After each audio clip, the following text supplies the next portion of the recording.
आज परीक्षित सप्तम स्कंदको महिमा यहाँलाई मैले प्रस्तुत गरेँ।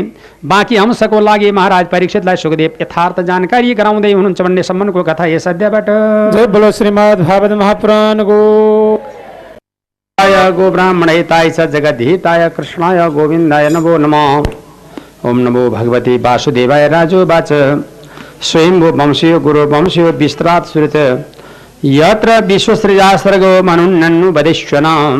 श्रीमद् भागवत महापुराणको अष्टम स्कन्धको पहिलो अध्याय कति कथाको वर्णन गरिन्छ भने शङ्कितमान महाराज परीक्षितलाई सुखदेव स्वामीबाट आज्ञा गरिबक्छु। यस्तो सरकार प्रसङ्गवश यहाँलाई मैले जुन कथाले हिजो सम्बोधन गरेँ, अब हिजोको कथामा नारीको व्रतको वर्णन र अनि गृहस्थीको धर्मको उपाख्यान र धर्म र अर्थ काम मोक्षको शोध साधन सम्बन्धी बारेमा र ब्रह्मचारी वानप्रस्थ सन्यासीको गृहस्थीको जीवन जगतको बारेमा प्रकाश पारेको थिएँ। अहिले के कथा सुन्ने इच्छा छ भने